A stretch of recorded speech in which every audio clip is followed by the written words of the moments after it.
تھا تڑپنے پھڑکنے کی توفیق دے، دلے مرتضیٰ سوز صدیق دے آئے. بڑو حضرت اپنے اندر دکھ کی بات ہے، میرے معاشرے کو یہ بیماری لگ گئی ہے، اسی سارے ٹھیک کرن ٹرے آپ ہی ہونا کوئی نہیں ہے جی. میرے معاشرے کو یہ بیماری لگ گئی، ہمیں سب کے عیب نظر آتے ہیں، اپنے نہیں آتے کوئی. یہ میرے پردادا پیر و مرشد حکیم خادم علی رحمۃ اللہ تعالی. بھائی بزرگوں کے بھی مزاج ہوتے ہیں، تھوڑا کچھ کے مزاج میں جلال ہوتا ہے، کچھ بڑے نرم ہوتے ہیں. حضرت بڑے رقیق القلب تھے، بڑے نرم تھے. تو آپ کا ایک مرید تھا گجر بابا، ٹھیک ہے جی. اس کو بھی یہ بیماری لگ گئی، دوسروں کے عیب دیکھنے کی، اپنے نہیں دیکھنے. وہ حضرت بڑے پریشان ہوئے، یار یہ بڑی عجیب بیماری لگ گئی ہے، تو اس کا کس طرح علاج کریں. تو بڑی عید آ گئی، حضرت نے پروگرام بنا لیا علاج کا، ٹھیک ہے جی. آپ نے اس کو وہ پیغام بھیج کے نا بلایا. جب آیا تھا حضرت گجر بابا تھا، تو آپ اس کو فرمانے لگے، یار وہ عید آئی ہے تے جڑا نا وہ لیلا لین جانا ہے، تے مینوں تو کوئی ڈنگراں دی پچھان نہیں، تے ذرا چل ہاں میرے نال منڈی، ذرا کوئی لیلا تے مینوں چنگا دیا لے دے. وہ بڑا خوش، اللہ حکیم صاحب کو کس چیز کی پہچان نہیں تھی، وہ بڑا خوش ہوا، لے وے پیراں دا لیلا لینا. حضرت اس کو لے کے نا چلے گئے منڈی. حضرت نے ایک لیلا دیکھا، آپ نے فرمایا بابا جی ویکھو لیلا ٹھیک ہے. وہ جناب اگے ودیا، پہلے لیلے دیاں کھریاں دبائیاں، منہ کھول کے دند ویکھے، کن چوک کے ویکھے، پچھو پٹھ دبائی. کہندا حکیم صاحب کچھ چنگا نہیں ہے. آپ نے فرمایا ٹھیک ہے. اگے گئے، فرمایا انہوں ویکھا، اونجی چیک کر کے کہندا حکیم صاحب بھی نہیں جے چنگا ہے. تیسرا اونجی چیک کر کے حکیم صاحب بھی نہیں جے ٹھیک ہے. چوتھا انہوں بھی انجی چیک کیتا، کھریاں چیک کیتیاں، منہ کھول کے ویکھیا، کن چوک کے ویکھے، پچھو پٹھ بھی دبائی. کہندا حکیم جی بھی نہیں جے چنگا ہے. آپ بھی بول پے. آپ نے فرمایا بھائی ایویں لے لے تے نا ریجیکٹ کری آ، سن لیلا کی کہن دے.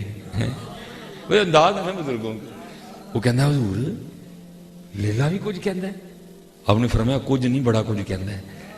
عرض کیتی حضور دسو ہاں لیلا ہن کی کہن دے. آپ نے فرمایا لیلا کہن دے حکیم جی نوں پوچھو ہاں، میریاں تے بڑیاں کھریاں چیک کیتیاں، میرے تے کن چوک کے بھی ویکھے ہوں، میرا تے منہ کھول کے دند بھی ویکھے ہوں، میری تے پچھو پٹھ بھی دبائی سی. اینو پوچھو کدی اپنے آپ نوں ہی انج ویکھے. یہ بیماری لگ گئی ہے، اپنے آپ نوں نہیں ویکھنا. لیکن یاد رکھو جس دن اپنے آپ نوں ویکھو گے گل اس دن ہی بننی. نہ کر ترلے خواج ہی درد تیرے اندر آ حیاتی ہوں، اندر ہی ہے سارا. اور حضرت یہ یاد رکھیں، علیحدہ بات ہے حضرت جی، اسی 2.5 کلو دا موبائل تے جیب چ پایا ہے، لیکن ساڑے کتاب لی ٹائم کوئی نہیں ہے. ہم 2 لاکھ کا موبائل خریدنے کو تیار ہے، 300 کی کتاب ہمیں مہنگی لگتی ہے. تو کیا ہوا ہمارا رشتہ کتاب. میں کہتا ہوں یار چلو ٹھیک ہے یار، موبائل میں ڈاؤن لوڈ کر لو، لیکن کم پڑھو تو صحیح نہیں یار. ہمارے بڑے میں دے کے کیا گئے ہیں. اور 2 بابے حضرت، ایک مولانا روم اور دوسرے شیخ سادی، ان دونوں نے حضرت جی مثالیں دے کے نا بڑے بڑے اوکھے مسئلے آسان کر کے بتا دیے. لیکن نہ گلستان پڑھنے کا ٹائم، نہ بوستان پڑھنے کا ٹائم، نہ ہمارے پاس مثنوی پڑھنے کا ٹائم. نہیں، ٹائم نکالو.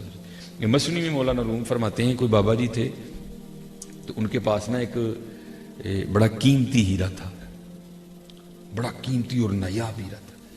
وہ جب بھی جس بزرگ کے پاس وہ ہیرا ہوتا نا تو اس کا انتقال ہونے لگتا، تو اس کو حکم پیچھے سے یہ تھا کہ کسی نااہل، اب تو حضرت جی کھیڑ چل گئی نا، پیر دا پتر ہی پیر ہے جی، پہلے اس طرح نہیں تھا حضرت جی.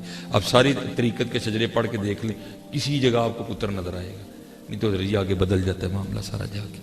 تو جس کو تو نے اس کا اہل سمجھنا ہے نا، اس کو تو نے یہ نعمت دے دینی ہے. تو مولانا فرماتے ہیں جن بابا جی کے پاس ہیرا تھا نا، تھے بڑے دانا، بڑی کرنی والے بابا جی تھے. بڑے بڑے لوگوں نے کوشش کی کہ وہ ہیرا چرا لیں، لیکن نہیں چرایا گیا. اب فرماتے ہیں وہ چند لڑکے بیٹھے، آپ کو پتہ ہے ایک چیز ہو تو پھر اس کا تذکرہ بڑا ہوتا ہے. چند لڑکے آپس میں بیٹھے تھے تو بات ہیرے کی چھڑ نکلی. وہ ایک میرے جیسا نا بوتا شیار جو بنتا تھا، اس نے کہا لو یہ کون سی بات ہے، میرے ہاتھ میں تو صفائی بڑی ہے، میں تو اس طرح ہیرا لے کے آؤں گا. انہوں نے کہا بھائی دھیان سے جانا، بابے ہوری بڑے شیار نہیں. ابل تے کو لبدا نہیں پرے پیالے والا، جے کو لب جائے تے دیندا نہیں ایکن والا ہے. یہ کو بابوں سے لینا سوکھا کام ہے، یہ بندے کی جند رول دیتے ہیں پکڑ کے. ابل تے کوئی لبدا نہیں پرے پیالے والا، جے کو لب جائے تے دیندا نہیں ایکن والا. تے پھڑ کے بندے دی ہستی مکا ہٹدے نے پھڑ کے. بلا بھلا ہوندا تے پھر کام بندا جا کے. جیڑا سانو سید آکھے دوزخ ملن سزائی، جیڑا سانو رائیں آکھے جنت پینگا پائی. چھوٹی بات ہے حضرت جی. جیڑا سانو سید آکھے دوزخ ملن سزائی ہیں. تو یہ تو بندے کی جند مار دیتے ہیں, بندے کی ہستی مٹا دیتے ہیں. تو اقبال نے تو کہا تھا مٹا دے اپنی ہستی کو. بہرحال چلو ایک نیا ٹاپک چھڑ جائے گا.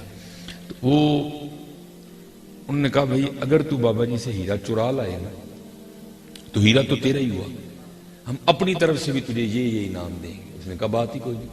وہ جناب بابا جی کے در پہ آیا, دروازے پہ دستک دی, بابا جی نے مشکڑی چکی دی تو دروازہ کھولیا. انہوں نے پوچھا بابا جی خیر؟ انہوں نے کہا بھائی مجھے فلاں جگہ جانا پڑ گیا تو 3 دن لگ جائیں گے مجھے واپسی میں. اس نے کہا بابا جی مجھے بھی وہاں ہی جانا تھا تو مجھے پتا چلا کہ آپ نے جانا ہے تو میں اس لیے حاضر ہوں کہ چلو اکٹھے چلتے ہیں تو اکٹھے واپس آ جائیں گے. بابا جی نے کہا کوئی گل ہی نہیں ہے, آؤ چلتے ہیں. دونوں نے سفر شروع کر دیا. ایک جگہ نا رات آئی, ایک درخت کے نیچے جو ہے نا وہ سونے کا فیصلہ کیا گیا. بابا جی نے نا وہ اپنا جو ہے نا وہ جبہ اتارا, درخت کے ساتھ لٹکایا, قمیض اتاری درخت کے ساتھ لٹکائی, ٹھیک ہے جی, ہاتھ کا سرانہ بنایا اور قبلہ رخ ہو کے سو گئے. اللہ حضرت جی تو سو جائے وہ بابا کا ایک ہوا ہے. رات پوے تے بے دردانو نیند پیاری آوے, درد مندانو یاد سجن دی پئی ستے آن جگہ. یہ نہیں سوتے حضرت, یہ نہیں سوتے کوئی. لیکن اس نے سمجھا کہ شاید سو گئے ہیں. اس نے کیا کیا, اٹھا تو حضرت رپیٹ ختم کر دو. میں نے بڑی کوفت ہوں دی ہے دینا سادہ فرمان. وہ جب اٹھا نا حضرت تو پہلے اس نے بابا جی کے کوٹ کی اندر والی جیب دیکھی, ہیرا کوئی نہیں, ٹھیک ہے جی. ادھر والی ویکھی, ہیرا کوئی نہیں. سائڈ والی نے ویکھی, ہیرا کوئی نہیں. ساری قمیض پھولی, ہیرا کوئی نہیں. بابا جی دی بشکڑی پھولی, ہیرا کوئی نہیں. بڑا حیران ہویا, دوپہر نو تے ویکھیا سی ہیرا بابا جی دی جیب چ سی, ہوں ہیرا کدھر گیا. بہرحال وہ ساری رات یہی کہا, پتہ بابا جی کو بھی تھا. جب تہجد کا وقت آیا تو بابا جی نے تھوڑی سی کھانسی کی, وہ جا کے سو گیا. بابا جی اٹھے, تہجد پڑھی, فجر کے لیے اس کو بھی جگایا, سفر شروع کر دیا. جہاں جانا تھا وہاں پہنچ گئے. کہا بھائی میں نے تو رات یہاں گزارنی ہے, اب تو نے جہاں جانا چلا جا, کل ادھر واپس آ جانا, پھر چل نکلیں گے واپس. وہ بیچارہ جا کے دھکے دھکے کھاتا رہا, رات گزاری, پھر آ گیا, پھر سفر ہوا. اسی طرح ایک جگہ ٹھہرے, بابا جی نے سب کو اتار کے لٹکایا. وہ ساری رات اسی طرح پھر تلاشی لیتا رہا کہ ہیرا نہیں ملا کوئی. اور جب واپس آیا ہار گیا, وہ دوستوں کے پاس گیا, بڑی بے عزتی ہوئی. لیکن مولانا فرماتے ایک کام اس نے کیا جو اس سے پہلے کسی نے نہیں کیا تھا. وہ کیا کیا اس نے, اٹھ کے بابا جی کے دروازے پہ گیا, جا کے دستک دی. بابا جی باہر آئے, پیروں میں گر گیا, حضور معافی. فرمانے لگے کوئی نہیں, اسی پہلے معاف کر چھڑے. پھر تھوڑے وہ دبا کے نا گوڈے چھوڑے. بابا جی ہوں ایک گل تے دسو, وہ کی حضور سویرے میں ویکھنا سا ہیرا آپ دی جیب چ ہوندا سی, وہ رات نو ہیرا کتے چھڑ دے ہو. وہ دو رات لب لب میرا رہا کھ نہیں ہے, دسو رات نو ہیرا کتے چھڑ دے. وہ مسکرا کر کہنے لگے وہ بے وقوف, تو 2 راتیں ہیرا میرے سامان میں تلاش کرتا رہا, میں تو ہیرا تیرے سامان میں چھپا دیتا تھا. ہے تو 2 راتیں ہیرا میرے سامان میں تلاش کرتا رہا, میں تو تیرے میں چھپا دیتا, کیونکہ مجھے پتا تھا تو نے میرے میں تلاش کرنا ہے, تو نے اپنے میں کوئی بھی نہیں کرنا ہے کوئی. ہے اور تو 2 راتیں میرے سامان میں تلاش کرتا رہا, اگر اپنے میں کرتا تو تجھے ہیرا مل جاتا. حضرت یہ مثال دے کے مولانا کہتے ہیں تو دوجیاں جو پھول ڈنڈے ہیں, ہیرا تے تیرے اپنے ہی اندر ہے. ہاں حضرت جس دن تلاش کرو گے حضرت اسی دن مل جائے گا. لیکن دکھ ہے حضرت تلاش کر نہیں رہی, تلاش کر جا جا وڑدا مندر مسیتی, کدی من اپنے وچ وڑے ہی نہیں. آکھے پیر بلے شاہ اڑدیاں پھڑنا ہے, جڑا گھر بیٹھا انہوں پھڑے ہی نہیں. وفی انفسکم افلا تبصرون قد افلح من تزکا وذکر اسم ربہ فصلی بل تؤثرون الحیاۃ الدنیا والآخرۃ خیر وابقی ان ھذا لفی الصحف الاولی صحف ابراہیم وموسیٰ. اپنے اندر تڑپنے پھڑکنے کی توفیق دے, دل مرتضیٰ سوز صدیق دے.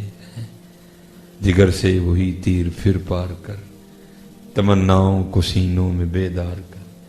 میری ناؤ گرداب سے پار کر, یہ ثابت ہے تو اس کو سیار کر. ہے دعا مانگا کرو حضرت اللہ کی کہ اللہ ہم پہ بھی رحم فرما دے. بس حضرت ان کا نام ہی آئے تو روح مچل اٹھے, روح تڑپ اٹھے. یہ مجھے نہیں پتا یہ کہ صوفی بزرگ کا شعر ہے, لیکن لکھا کمال تھا حضرت انہوں نے. وہ کہتے ہیں جب سرور عالم کی نعتیں گلشن میں انادل پڑھتے ہیں، یہ نہ سمجھو کہ ہم پڑھتے ہیں، ٹھیک ہے جی، ہم تو بڑے عجیب انداز سے پڑھتے ہیں نا، اینے دے ہوتے پڑھا گا جی، لیکن قربان جاؤں بلبل آج بھی فری پڑھ دی ہیں۔ جب سرور عالم کی نعتیں